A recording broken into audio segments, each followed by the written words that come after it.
Assalamualaikum warahmatullahi wabarakatuh. Kembali lagi bersama Al-Faqih di pelajaran sejarah kebudayaan Islam untuk kelas 7, yang mana kali ini kita akan ngebahas tentang Khalifah Umar bin Khattab, yang mana sebelumnya kita udah ngebahas tentang Khalifah Abu Bakar As-Siddiq radhiyallahu an. Dan di sini kita akan pelajari tentang beliau, tentang Umar bin Khattab, agar kita kenal sedikit dengan beliau.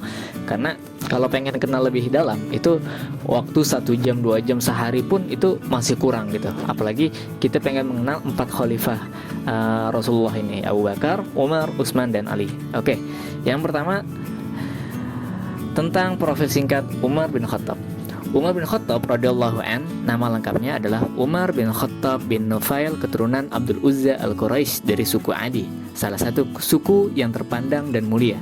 Umar dilahirkan di Mekah 4 tahun sebelum kelahiran Rasulullah SAW. Ketika menginjak remaja, ia mendapatkan kepercayaan dari suku bangsanya, Quraisy, untuk menjadi wakil dalam berbagai perundingan dengan suku-suku yang lain. Intinya di sini Umar bin Khattab itu sejak muda, sejak remaja itu udah punya kedudukan yang tinggi gitu. Jadi bukan main-main. Umar ini cerdas, gagah, terus juga sebagai punya kepemimpinan yang bagus gitu. Jadi sosok Umar ini wah keren banget sih. Kita lanjut dulu. Salah satu sifat yang menjadi karakter Umar bin Khattab adalah pemberani, tidak mengenal takut dan gentar, mempunyai ketabahan dan kemauan yang keras, serta tidak mengenal kata ragu dalam dirinya. Dengan masuknya Umar bin Khattab radhiyallahu an ke dalam barisan kaum muslimin, maka mulailah Islam mendapatkan amunisi baru untuk menyusun kekuatan dalam berdakwah.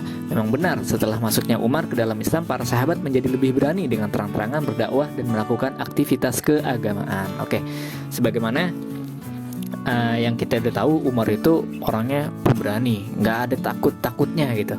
Dulu Umar adalah sosok yang paling benci sama Islam. Tapi ketika Allah beri hidayah, Umar adalah termasuk orang yang paling cinta dengan Islam. Makanya ketika Umar bin Khattab masuk Islam, itu ketika umat Islam masih pada takut-takutan, masih pada sembunyi-sembunyi, itu Umar bin Khattab akhirnya terang-terangan mengikrarkan dirinya kalau telah memeluk ajaran Islam. Umar bin Khattab sebagai khalifah. Oke. Nah, jadi sebelum Abu Bakar As-Siddiq radhiyallahu an meninggal dunia, ia telah menunjuk Umar bin Khattab radhiyallahu an sebagai penerusnya. Jadi di sini Umar bin Khattab sebagai khalifah itu ditunjuk oleh Abu Bakar As-Siddiq. Yang kedua, Umar menyebut dirinya sebagai khalifati Rasulullah. Aku ini adalah sebagai pengganti dari penggantinya Rasulullah, yaitu siapa? Abu Bakar. Ia juga mendapat gelar sebagai Amirul Mukminin, yaitu komandan orang-orang mukmin. Gelar ini diberikan sehubung dengan keberhasilannya. Karena di sini banyak terobosan-terobosan yang dilakukan Umar bin Khattab selama beliau menjabat sebagai khalifah. Lalu poin selanjutnya, Umar memerintah selama 10 tahun. Umar dibunuh oleh seorang budak Persia bernama Abu Lu'lu gitu. Oke, ini sering banget keluar nih. Siapa pembunuh Umar bin Khattab? Yaitu Abu Lu'lu. Oke, lanjut. Prestasinya. Nah, sebenarnya kalau ngomong prestasi itu banyak, tapi di sini secara garis besarnya yang kita harus pahami, yang pertama ada perluasan wilayah Islam, karena di zaman beliau itu disebut Futuhatul Islamiyah, ya, yang mana ada 3 wilayah besar dan strategis yang mampu dikuasai oleh Khalifah Umar bin Khattab, yaitu Suriah, Mesir, dan Persia. Terus menata administrasi dan keuangan pemerintahan, yaitu membentuk Baitul Mal untuk mengurusi keuangan negara, dan Dewan Perang. Jadi di sini di zaman Umar bin Khattab itu pegawai-pegawai udah mulai digaji, tentara-tentara udah mulai digaji gitu.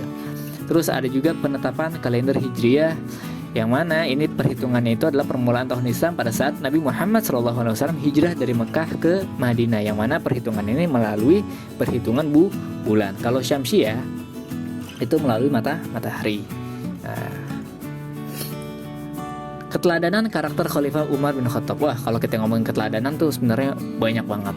Nah, pokoknya kalau ngomongin keteladanan itu Abu Bakar, Umar, Utsman, Ali itu banyak banget gitu. Tapi di sini singkatnya itu adalah karakter Umar itu, satu, keberaniannya yang menyampaikan kebenaran. Yang kedua, suka bermusyawarah dan bijaksana dalam mengambil keputusan. Yang ketiga, bersikap adil terhadap semua rakyat. Yang keempat, bersikap toleran terhadap adat yang tidak bertentangan dengan ajaran Islam. Yang kelima, bersifat sederhana dalam kehidupan sehari-hari, bersikap jujur dalam menjalankan pemerintahan. Oke, itu diantara keteladanan karakter Khalifah Umar bin Khattab yang bisa kita contoh. Oke, itu aja pelajaran kita pada kali ini. Nanti insya Allah next pertemuan kita akan ngebahas lebih dalam lagi tentang sosok Umar bin Khattab. Bahkan khalifah-khalifah yang lain juga kita akan ngebahas secara dalam itu di pertemuan yang berbeda. Jadi bukan lewat video PPT kayak gini, karena waktunya sangat terbatas. Oke, itu aja. Semoga bermanfaat. Wassalamualaikum warahmatullahi wabarakatuh.